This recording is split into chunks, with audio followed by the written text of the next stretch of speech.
कृष्ण और राधा का प्रेम अविरल बहती गंगा के समान शुद्ध है। परस्पर एक होते हुए भी दोनों एक दूसरे से मिलने को तरसते हैं। तेरे साथ को तरसे, तेरी बात को तरसे, तेरे होकर भी एक मिलन को तरसे। आस्था और प्रेम पर व्यक्ति का स्वयं नियंत्रण होता है। जहाँ आस्था और प्रेम लग जाता है वही श्री कृष्ण के दर्शन हो जाता है, क्योंकि श्री कृष्ण सर्वव्यापी है। प्रेम और आस्था दोनों पर किसी का जोर नहीं। यह मन जहाँ लग जाए वही ईश्वर नजर आता है। राधा कृष्ण का मिलना तो बस एक बहाना था। दुनिया को प्यार का सही मतलब समझाना था। एक दूसरे से बात करने को सोचते हैं, एक दूसरे के होकर भी मिलन की संभावना नहीं है। प्रहलाद जैसा विश्वास हो, भीमनी जैसी आस हो, द्रौपदी जैसी पुकार हो, मीरा जैसा इंतजार हो, तो कृष्ण को आना ही पड़ता है। जीवन में आधे दुख इस कारण जन्म लेते हैं क्योंकि उनसे आशाएं बड़ी होती है। इन आशाओं का त्याग करके देखो, जीवन में सुख ही सुख है।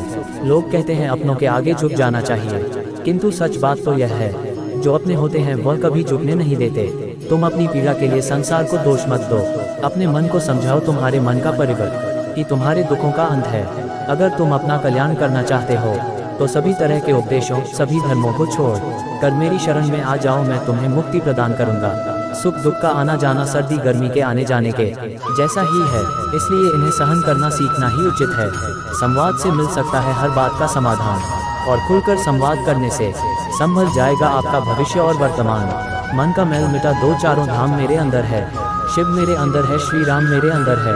किसी दूसरे के जीवन के साथ पूर्ण रूप से जीने से अच्छा है कि हम अपने समय के भाग्य के अनुसार अपूर्ण जिए। बुरा वक्त आपको जिंदगी के उन सच से सामना करवाता है जिनका आपने अपने अच्छे वक्त में कभी ख्याल भी नहीं किया होता है।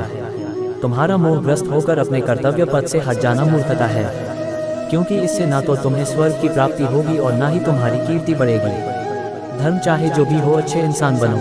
हिसाब हमारे कर्म का होगा, धर्म का नहीं। संसार का यही नियम है, जहाँ संयोग है वहाँ वियोग भी तो है। कल तक जो हमारा था वह आज सिर्फ मेरा है। मेरे जीवन में तेरा नाम बस एक अंधेरा है। सदैव संदेह करने वाले व्यक्ति के लिए प्रसन्नता ना इस लोक में है ना ही कहीं और। सत्य हमेशा पानी में तेल की एक बूंद के समान होता है। कितना भी असत्य का पानी डाले वह हमेशा ऊपर ही तैरता है। जैसा दर्पण धूल से अस्पष्ट होता है, वैसे ही क्रोध से बुद्धि अस्पष्ट होती है। जो एक क्षण में बदल जाए, एक क्षण में भंग हो जाए, वह प्रेम नहीं लोभ होता है। भाग्यवान वह होते हैं जो राधा कृष्ण के दरबार में शीश झुकाते हैं। जान से ज्यादा अनुभव बड़ा है, अनुभव से ज्यादा जिंदगी बड़ी है। जिंदगी में रिश्तों की कमी है और रिश्तों में प्रेम ही नहीं है। जो है माखन चोर, जो है मुरली वाला, वही है हम सबके दैख हरने वाला। अपने जीवन में कभी भी ना किसी को आनंद में वचन दे, ना क्रोध में उत्तर दे और ना ही दुख में कभी निर्णय ले।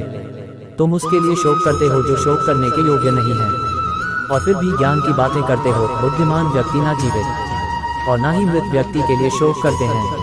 व्यक्ति को आत्मज्ञान के माध्यम से संदेह रूपी अज्ञानता को समाप्त करना चाहिए। मैं उन्हें ज्ञान देता हूँ जो सदा मुझसे जुड़े रहते हैं और जो मुझसे प्रेम करते हैं।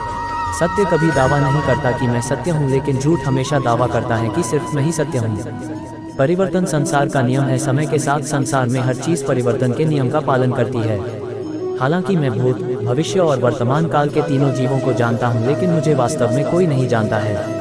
संयम, सदाचार, स्नेह और सेवा ये गुण सत्संग के बिना नहीं आते।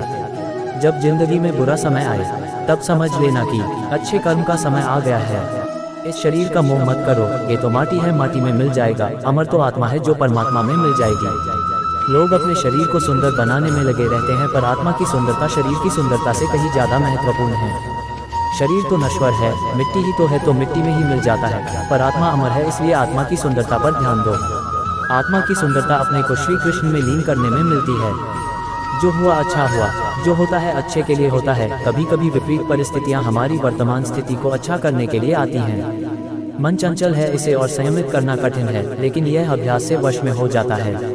मन चंचल होता है, यह इधर उधर भागता है और किसी भी कार्य की एकाग्रता का दुश्मन है। लेकिन यदि यह व्यक्ति के वश में हो जाए तो इससे अच्छा कोई मित्र नहीं है। मन को एकाग्र करना जरूरी है, बस थोड़े से प्रयास और अभ्यास की जरूरत है। मेरे लिए न कोई घृणित है और न ही कोई प्रिय, न कोई निर्धन है और न ही कोई धनी। बस जो भक्ति भाव के साथ मुझे याद करते हैं, मैं उनका हूँ और वो मेरे। श्री कृष्ण उन्हीं के हैं जो श्री कृष्ण के हैं। भगवान तो बस प्रेम भक्ति के भूखे हैं। जो भी उनकी भक्ति में लीन होता है, जो भी प्रेम से उन्हें याद करता है, वो सदैव उसका कल्याण करते हैं। मैं हमेशा तुम्हारे साथ और तुम्हारे आसपास रहता है, चाहे तुम कुछ भी कर रहे हो। जब भी आप कोई बुरा कार्य करते हो या अच्छा कार्य